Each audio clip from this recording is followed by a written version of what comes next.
சிறப்பு தீவிர வாக்காளர் பட்டியல் திருத்தத்தின் ஆபத்தை உணராமல் ஆதரவு தெரிவிக்கும் அதிமுக தனது நிலைப்பாட்டை மாற்றிக்கொள்ள வேண்டும் என பே. சண்முகம் வலியுறுத்தியுள்ளார்.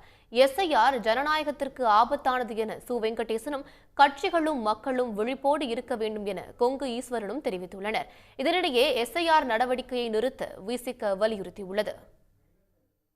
பிஜேபி எதை செஞ்சாலும் சரி அதை கண்ணை மூடிக்கொண்டு ஆதரிப்பது என்கிற நிலைமைக்கு அதிமுக ஆளாகிவிட்டது என்பதனுடைய விளைவுதான் இந்த எஸ்ஐஆர் செயலாக்கத்தின் காரணமாக ஏற்பட இருக்கிற ஆபத்தை பற்றி விளைவுகளை பற்றி கவலைப்படாமல் இப்படிப்பட்ட ஒரு ஆதரவை அவர்கள் தெரிவித்திருப்பது என்பது. ஆகவே அதிமுக தன்னுடைய நிலைப்பாட்டை மாற்றிக்கொள்ள வேண்டும்.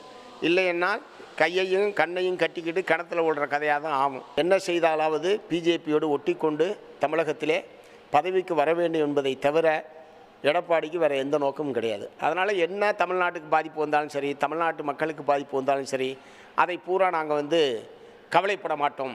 பிஜேபி எதை சொன்னாலும் நாங்கள் ஆதரிப்போம் என்பதனுடைய வெளிப்பாடு தான் இது. இது உண்மையான கண்டனத்துக்குரியது. பீகாரில் 3 லட்சம் இஸ்லாமியர்களின் வாக்கு நீக்கப்பட்டிருக்கு. அதோடு இப்போ தேர்தல் நடக்குது. அது எவ்வளோ பெரிய விளைவை உருவாக்கும் அப்படின்றது எல்லாரும் கண்கூடாக தெரியுது. பல லட்சம் வாக்குகள் நீக்கப்பட்டிருக்கு. குறிப்பாக 3 லட்சம் இஸ்லாமிய வாக்குகள் நீக்கப்பட்டிருக்கு. அதாவது செல்வாக்கு இருக்கிற தொகுதிகள், சில கட்சிகளுக்கு செல்வாக்கு இருக்கிற இடங்கள் அப்படின்றத தாண்டி குறிப்பிட்ட சமூகத்தின் குறிப்பிட்ட பகுதியின் வாக்குகளை நீக்குவது, ஒரு சில எண்களில் பல நூறு வாக்குகளை சேர்ப்பது என்பதை திட்டமிட்டு செய்கிற பொழுது அதை தடுப்பதை போல தேர்தல் ஆணையத்தின் நடவடிக்கை எடுக்க வேண்டும். எஸ்ஐஆரின் நடவடிக்கை அப்படி இருப்பதாக இந்தியாவில் இதுவரை எந்த மாநிலத்திலும் முன்னுதாரணம் இல்லை. மாறாக அது போன்ற முறைகேடுக்கு தான் எஸ்ஐஆர் வழிவகுத்திருக்கிறது என்பதுதான் நிரூபிக்கப்பட்ட உண்மையாக இருக்கிறது. இதனுடைய அடிப்படை எங்கேருந்து ஆரம்பிக்கிறதுனா, தேர்தல் ஆணையத்தை தேர்தல் ஆணையரை, தலைமை தேர்தல் ஆணையரை தீர்மானிப்பதில் உச்சநீதிமன்றத்தின் தலைமை நீதிபதியை ரத்து செய்துவிட்டு தங்களுடைய ஒரு பிரதிநிதி இருக்க வேண்டும் என்று இந்த நாட்டின் பிரதமர், ஆளுங்கட்சி நாடாளுமன்றத்திலே சட்டத்தை நிறைவேற்றுகிறது. அப்படின்னா தேர்தல் ஆணையத்தை தங்களது கைபொம்மையாக பயன்படுத்துவதற்கான எல்லா வாய்ப்பையும் இவர்கள் ஏற்பாடு செய்திருக்கிறார்கள் என்பதை பார்க்கிறோம். எனவே இது ஜனநாயகத்துக்கு மிக ஆபத்தான ஒன்று. இறந்த வாக்காளர்களை நீக்குவதும் புதிய வாக்காளர்களை சரியாக சேர்ப்பதும் அப்படின்னு பார்க்குறப்ப அது நேராக தெரியும். ஆனால் பீகாரிலே நடந்த அந்த குளறுபடிகள், வாக்குகளை காணோம் என்று சொல்வதெல்லாம் பார்க்கும் பொழுது ஜாக்கிரதையாக இருக்க வேண்டிய அந்த அவசியம் இருக்கிறது. தமிழ்நாட்டினுடைய முதலமைச்சர் அவர்கள் கூட்டணி கட்சிகளுடைய கூட்டத்தை போட்டு அது எப்படி இருக்கும் என்ற எச்சரிக்கையை கொடுத்திருக்கின்றார்.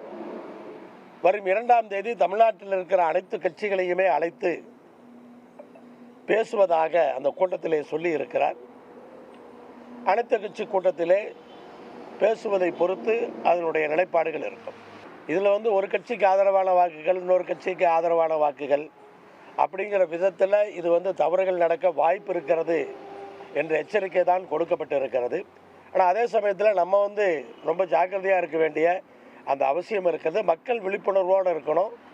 எல்லா கட்சியை சார்ந்தவர்களும் அந்தந்த பகுதியிலே அது நடக்கும் பொழுது கூட இருந்து கவனமாக இருக்க வேண்டும். பீகாரை போலவே தமிழ்நாட்டிலும் சட்டப்பேரவை தேர்தலில் குழப்பம் விளைவித்து பாஜக கூட்டணியை வெற்றி பெறச் செய்வதற்கு சதி நடக்கிறதோ என்ற சந்தேகத்தை எழுப்புகிறது. எனவே உச்சநீதிமன்றம் அடுத்த விசாரணை நவம்பர் 4ஆம் தேதி போட்டிருக்கிற நேரத்தில் அதற்கு உள்ளாகவே இப்படியான அறிவிப்பை தேர்தல் ஆணையம் செய்திருப்பது கண்டனத்துக்குரியது. இது சட்டவிரோதமானது. எனவே இந்த நடவடிக்கையை நிறுத்த வேண்டும் என்று கேட்டிருக்கிறோம். மாண்புமிகு முதலமைச்சர் அவர்கள் இதற்காக நவம்பர் 2ஆம் தேதி அனைத்து கட்சி கூட்டத்தை கூட்டியிருக்கிறார்கள். அனைத்து கட்சிகளும் இதில் பங்கேற்கும் என்று நாங்கள் நம்புகிறோம். இந்த சிறப்பு தீவிர வாக்காளர் பட்டியல் திருத்த நடவடிக்கையை விஜய் எதிர்க்கவில்லை என்றால், எதிர்த்து போராடவில்லை என்றால் அவர் பாஜகவினுடைய கையாள் தான் என்பது வெட்ட வெளிச்சமாகும் என்பதை தெரிவித்துக் கொள்கிறேன். உடனுக்குடன் செய்திகளை தெரிந்து கொள்ள சன் நியூஸ் பெல் ஐகானை கிளிக் பண்ணுங்க.